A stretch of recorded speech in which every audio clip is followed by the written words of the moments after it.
India میں جو فی الحال پروٹیسٹ ہو رہا ہے میں بالکل ماتم کر رہا ہے، بالکل صحیح چیز ہے، بالکل سب کچھ صحیح ہو رہا ہے، لیکن پاکستان میں بھی یہ ہونا چاہیے، بالکل صحیح کر رہے ہیں، پاکستان میں بھی ہونا چاہیے۔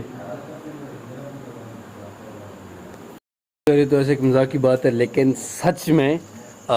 پاکی جو انڈیا کے ابھی فی الحال حالات چل رہے ہیں بالکل یہ صحیح کر رہے ہیں، بالکل صحیح کر رہے ہیں۔ اپنے حق کے لیے آواز اٹھانی چاہیے، اور پاکستان میں بھی سیم یہ چیز ہے۔ اگر آپ آواز اٹھاؤ گے، جو میں نے ابھی کام کیا تو بالکل سیم ایسے ہی ہوگا آپ کا، لیکن آواز اٹھانی چاہیے، اپنے حق کے لیے آواز اٹھاؤ،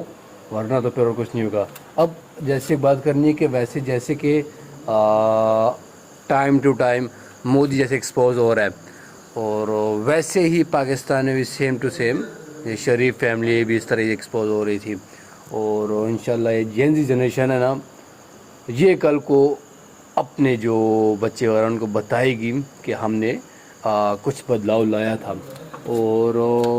چپ نہیں بیٹھنا چاہیے۔ اگر سی بات کروں تو پاکستان میں بھی ہمیں جو ہمارے ساتھ ظلم وغیرہ ہو رہا ہے سب کو بتانے کی ضرورت نہیں ہے، جو کچھ ہمارے ساتھ ہو رہا ہے تو اس کی بتانے کی ضرورت نہیں ہے،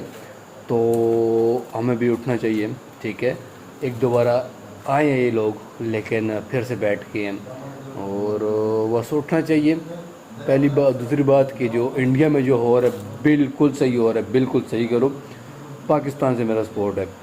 جتنے بھی ہمارے جتنے بھی اور جو کریٹرز وغیرہ ویڈیوز وغیرہ کافی بنا رہے ہیں، ہماری سب سپورٹ آپ لوگ کے ساتھ ہے۔ اب اصل میں بات ہے کہ پاکستان انڈیا کی جنگ وہ ایک علیحدہ بات ہے، لیکن یہ ایک